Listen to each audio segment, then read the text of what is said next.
Forced to work from home by your employer? Laid off or feeling depressed at home? Do you want to make money working from anywhere? We'll show you how to do it from your couch. It's time for another episode of the Work From Home Show. Coming to you from their homes in Austin, Texas and Tampa, Florida, here are your hosts, Adam and Naresh. Hey everybody, welcome to the Work From Home Show. Shout out to all our homies, homeboys, homegirls, home trans, all the work from homers out there. I'm Naresh Vissa. Today we have Chris Pilkerton on the show. He is a former cabinet member under former President Donald J. Trump. He was also the head of the U.S. Small Business Administration, otherwise known as the SBA. He served as acting administrator and general counsel for the SBA. He is the co-author of the new book, which we recently covered on our show with his co-author. It's called Underserved: Harnessing the Principles of Lincoln's Vision for Reconstruction for Today's Forgotten Communities. Today, we're going to talk a little bit more about the economics, the business, the small business side of things, because I think that's the key to fixing today's forgotten communities and just fixing our economy in general. We've also done several episodes on the SBA. When we started our show, we talked about the PPP loans, the EIDLs. Many of our listeners, thanks to our show and the information that we provided, we were able to put hundreds of thousands of dollars in our listeners' pockets thanks to those shows. So Chris Pilkerton, former head of the SBA, thank you so much for joining us on the Work From Home Show. Excited to be here. Looking forward to it.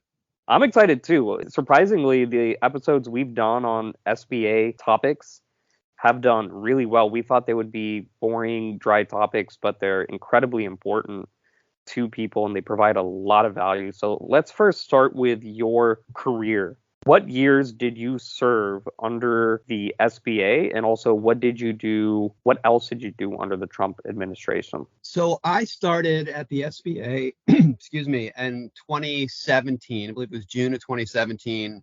I was hired as the general counsel to work for Administrator Linda McMahon. And the job of the general counsel at the SBA is to run about 150-person legal staff.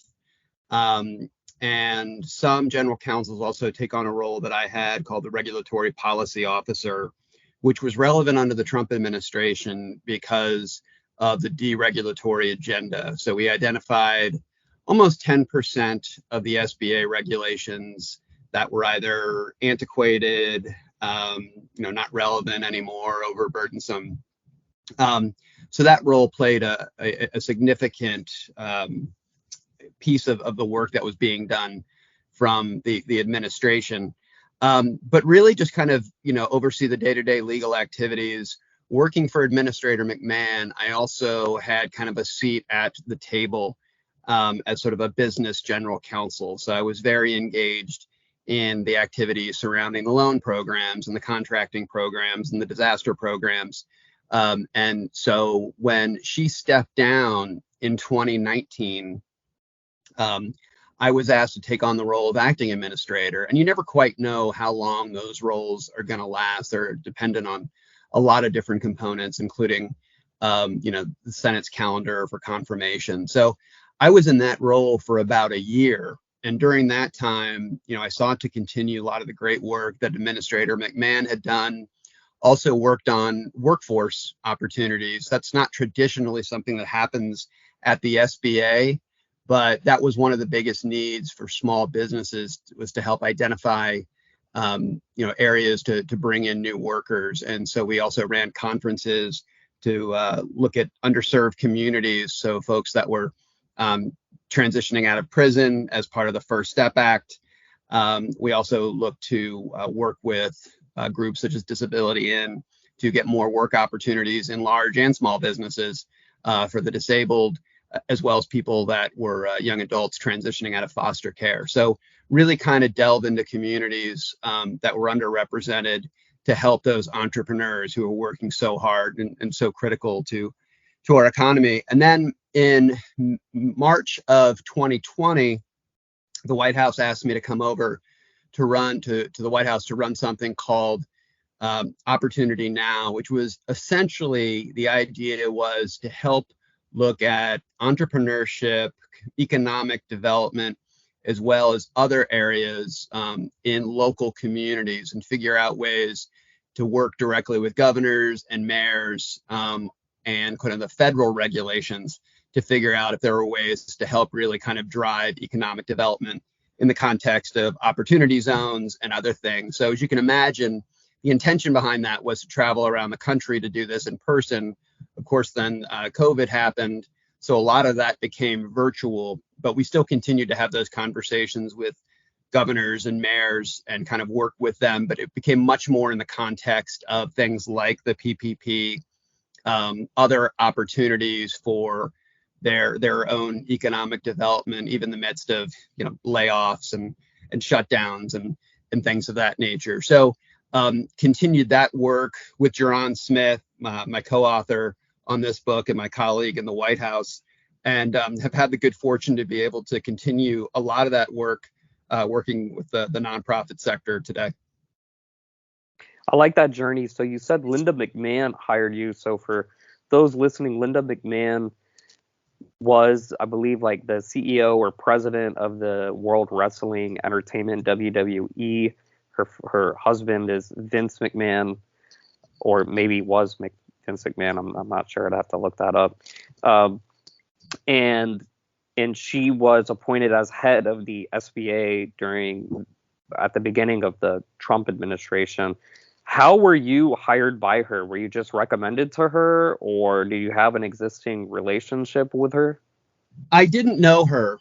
I had gotten connected to her through a mutual contact. And when I went in for the interview, it was really interesting because she was looking for a general counsel that had, of course, legal experience, but also business experience, compliance experience, enforcement experience. One of my prior roles was working as an enforcement attorney at the Securities and Exchange Commission and also as a district attorney in Manhattan.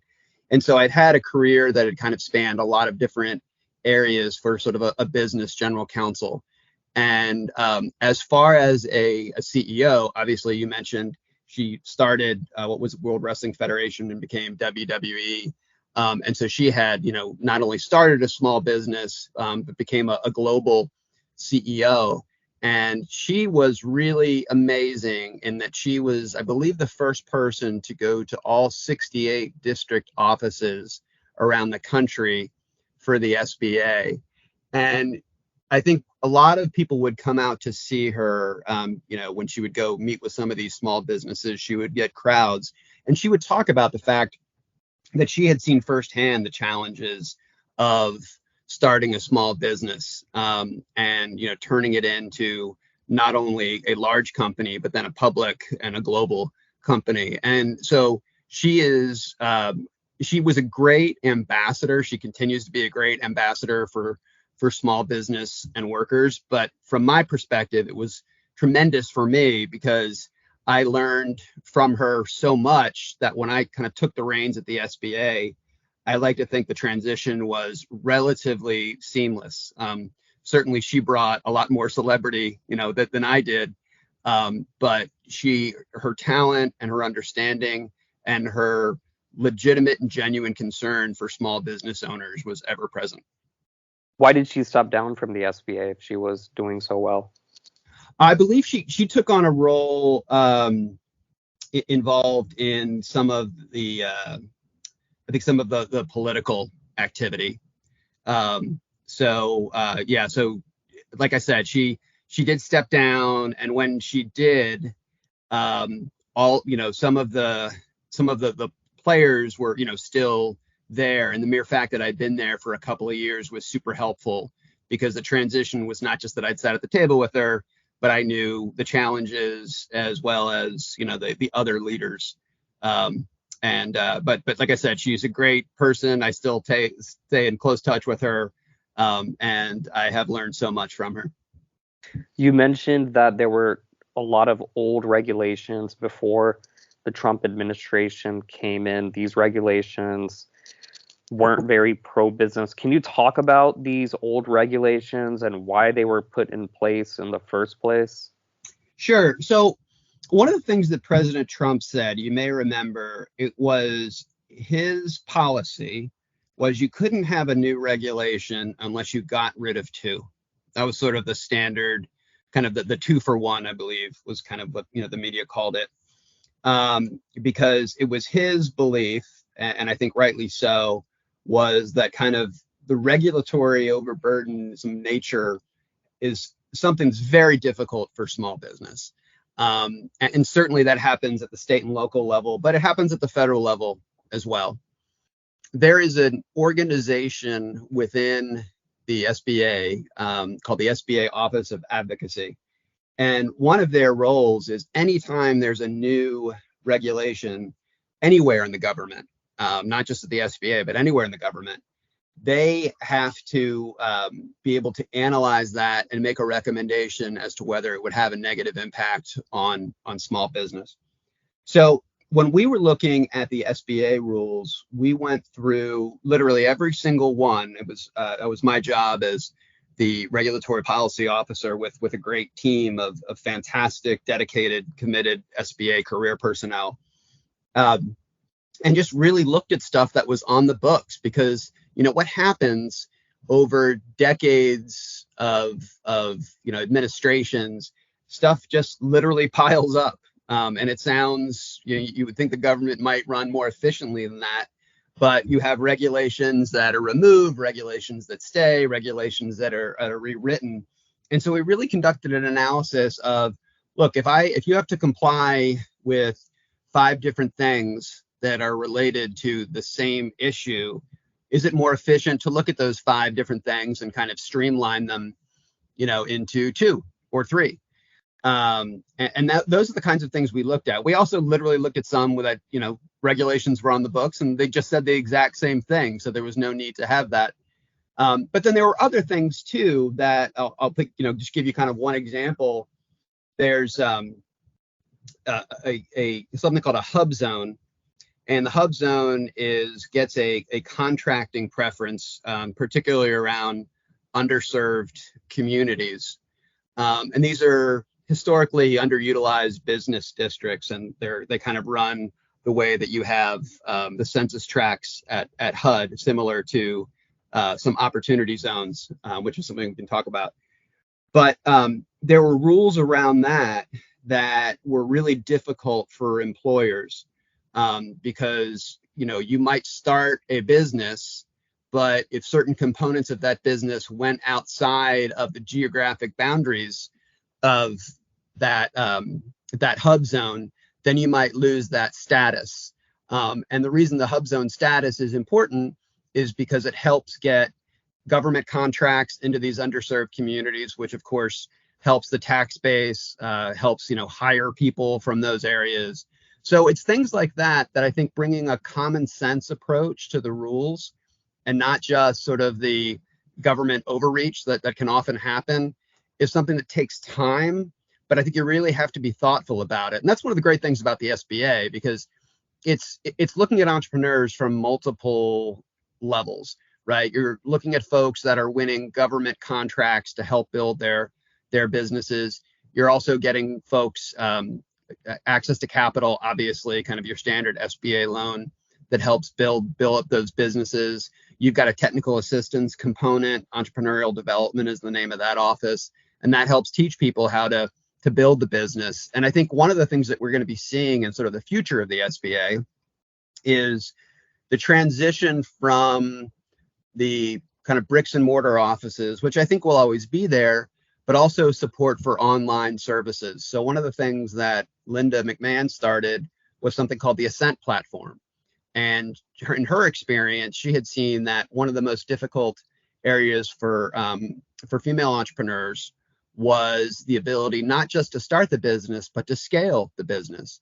And so she created this online platform. It's called Ascent. It's multimedia, and it really lets entrepreneurs plug in to the journey where they are. And I believe it's sort of shown as a as a tool for women entrepreneurs. There were some great folks from the Department of Labor that got involved. But I think it's applicable to any entrepreneur to kind of help them, sort of scale. And obviously with the kind of metaphor of a mountain, that's why it's called ascent and scaling the business. And it's really a great tool, but I think you're going to start to see more and more of that coming out of the SBA, particularly after the PPP, because I think folks became much more aware of SBA. Linda used to say that her job was to make sure the agency is no longer the best kept secret in government. And I think after PPP, that's one of the things that hopefully will be one of the legacies of that program. I want to talk a little bit about underserved communities and I want to hear your thoughts on my opinion here. But the SBA, you're absolutely right. I never contacted the SBA, never used the SBA until pandemic. I got a PPP loan for my business. I got an EIDL loan for another business, and then the SBA stayed in touch. I mean, some random guy from the SBA just emailed me saying, "Hey, we have this other loan that's like low interest. Do you want it?" I was like, "Yeah, sure, I'll take it." So I love the SBA. It's great, and I'm not a government fan at all. You said Trump's program was get rid of 2 regulations if you want to start one regulation. I'd say I'd up it. I think the next Republican president should say get rid of 4 regulations for every one new regulation. But that's besides the point. I feel that low interest loans to underserved communities, especially to African American communities, that's the key to getting the communities or specific communities out of poverty. That's the key just to build economic empowerment. And so right now is a tough time for that because you're not going to find low interest loans on anything. But whenever interest rates go back down and inflation's on a problem, I think the next Republican president should absolutely make it a priority that super low interest loans given to low income communities are the key to get folks out of poverty, to get communities out of poverty. Yeah, I absolutely agree with so much of that. I will just make one note that the Trump 2-for-1 program, it actually was so successful, it ended up being 8-for-1, just in practicality. Okay. Then so it wasn't the goal, but I mean, obviously the goal was to get as many regulations as possible, but just wanted to let you know. But I agree with you that it's important to kind of plant that flag so that deregulation is a critical component of this. I spend my days now working for Axion Opportunity Fund, which is the leading CDFI that lends in small business, and that's a community development financial institution. That program was created in the 1990s to focus on getting capital into underserved communities. And these CDFIs are, for the most part, nonprofits, and they work directly with the large banks, which are incredibly impactful in making the kinds of loans that you're talking about. And the way they work with banks is through the Community Reinvestment Act. So the banks get credit for providing liquidity or technical assistance. And what we saw during the pandemic was that these CDFIs were sort of the economic first responders for these underserved communities. And that was one of the reasons I came to work with the CDFI, because I saw how impactful they were. And I wanted to make sure that that continued, and that these CDFIs had a seat, at the table. And I think when you're thinking about underserved communities, and this kind of goes back to the book that you mentioned in the introduction, our book Underserved, that was really what Lincoln's vision was for Reconstruction. I mean, he, came from a rural community. He grew up in a prairie. We've all heard the stories about being self-educated.